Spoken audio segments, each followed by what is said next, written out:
Did you see the fight that's reportedly being worked on for December 19th in Miami? Did I see the fight being worked on December 19th in Miami? Yeah. No. Do you know which fight I'm talking about? No. Fair enough. Oh, Jesus. That's a bad idea. That's a bad idea. Fights AJ, I will be the first to hold my hands up and go fair play. He'd have to be crazy to do it. He would have to be crazy to do it. Jake Paul's never really fought anyone major, like, you know, when's he going to step up and fight a real fighter? I mean, this would definitely be one way to kill that narrative. For Jake Paul going into a fight with Anthony Joshua, to me, is absurd. I mean, Anthony Joshua is a legitimate two-time heavyweight champion of the world.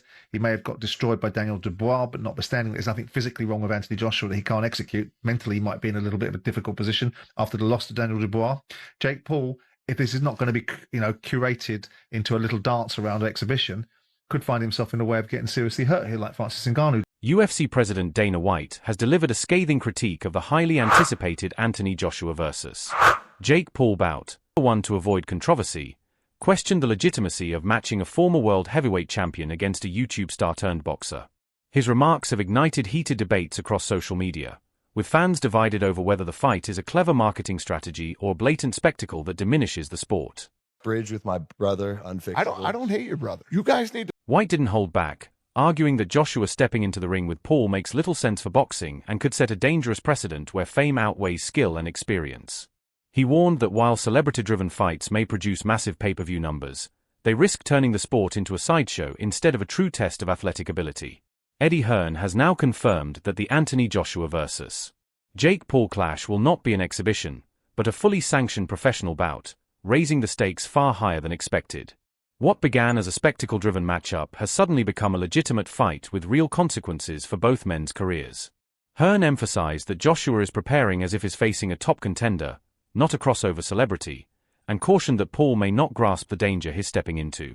With the fight pushed forward to December 19th following the Tank Davis cancellation, the boxing world has been thrown into a frenzy. People around him that will be saying to him, mate, Anthony hasn't boxed for a year and a half. Mate, Anthony got dropped in his last fight. Anthony's head's all over the place. He's gone. So, listen, fair play. If he steps up and fights AJ, I will be the first to hold my hands up and go fair fucking play. He'd have to be crazy to do it. He would have to be crazy to do it. Jake Paul's never really fought anyone major, like, you know, when's he going to step up and fight a real fighter? I mean, this would definitely be one way to kill that narrative, but it would be a dangerous one. If we're offered it, and the money that I know is inevitable in a fight like that, it would be very difficult for us to turn it down. And I know some people will find a reason to not like it and moan, but I'm just going to give it to you straight always. We were going to have a run out this year in an 8-rounder against someone in the top, I don't know, 120 on BoxRec that you've never heard of. We could have a run out against Jake Paul, end him in boxing forever, get rid of this whole little silly thing, and make about 50 or 60x in the process. How can you turn it down? So if it's real, there is a chance. Jake's won fights that I didn't think he'd win. And Jake has got a lot better over the last couple of years. He ain't in Anthony Joshua's league, that's for sure. The only way this fight happens, if it's a fight, it's a sanctioned fight. I mean, ultimately, it's a cruiserweight stepping up to fight a heavyweight. I mean, previously, what did you have? You had a lightweight fighting a cruiserweight, but that was an exhibition. This is no exhibition. This is the 10-ounce big boys, and this is a real fight. We've already really got our plans with Turki Al-Sheikh for 2026, which is ultimately to fight Tyson Fury, but also to have another fight in February. We got the phone call to say, look, obviously Gervonta's out. Would you be interested in December? And the only other options we had for December was to do an 8-rounder on a card somewhere, which I didn't even know was going to happen. So I said to Nikisa, if you're truthful about this, which he assures me Jake is, then it could happen. So let's live in the real world, yeah? And let's just, everybody stay calm and make logical business decisions. What would you do, right? And please don't give me the, yes, but you have to think about the legacy here. You can't eat legacy, and legacy is so important. By the way, he's an Olympic gold medalist, a 2-time world heavyweight champion. The legacy's okay. I wouldn't let him not take this fight. I would push him in the ring to take this fight. So if you want to blame someone, blame me. Just relax. One, I don't even know if it's going to happen. Two, if it does, just relax. Enjoy us going in there for boxing and sticking one on his chin. We'll go back, we'll fight Tyson Fury, etc. So just relax. But how can you say no? How can you? Following his dominant win over Julio Cesar Chavez Jr., Jake Paul announced that his long-awaited showdown with Anthony Joshua is now very likely. However, after the sudden cancellation of his fight with Tank Davis, the bout has been moved up and will now take place on December 19th. This unexpected shift has amplified the buzz surrounding the event, with fans and critics debating whether Paul is truly ready to face a former heavyweight champion, or whether the accelerated timeline favors spectacle over sporting credibility. I like the challenge. People, that's the criticism. Fight someone in their prime who's a beast. I think people just want to see me lose. That's really what the message is behind it all. And Anthony Joshua is an insane fight, but I want that challenge. We've been DMing back and forth. He wants to make it happen. He called me up, and it's looking very likely for next year. Now, I know you're after a world title, but if that doesn't materialize, I know the Tommy Fury name has been floated about. Is there any other fighters who may not be world champions that you're looking to face? Yeah, I mean, Anthony Joshua. I think that's the main one that, we've talked a lot about is if it's not for the title, it's looking at Tommy, if he's reasonable, and then Anthony Joshua. And he's adamant that he wants to make that fight happen at the end of 2026. Anything's possible. And so I like the challenge. People, that's the criticism. Fight someone in their prime who's a beast. I think people just want to see me lose. That's really what the message is behind it all.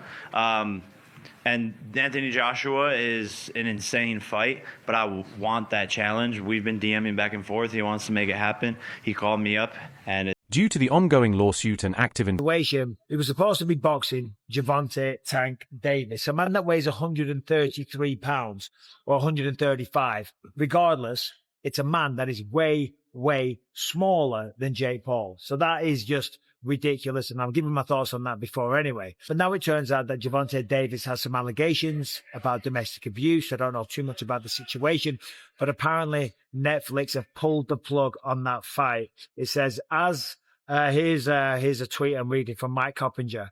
As reported, Jake Paul's return could shift to December with the November 14th Netflix exhibition in jeopardy due to the latest allegations against Gervonta Davis. Sources tell Ring Magazine that December 12th and the 19th of Gervonta Davis is currently the subject of a civil lawsuit filed by his former girlfriend, Courtney Roselle, regarding an alleged incident on October 27th at the Miami nightclub where she works.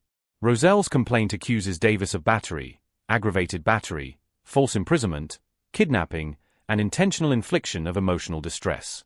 The filing claims Davis dragged and assaulted her through several areas of the club, including the stairwell, kitchen, and parking garage.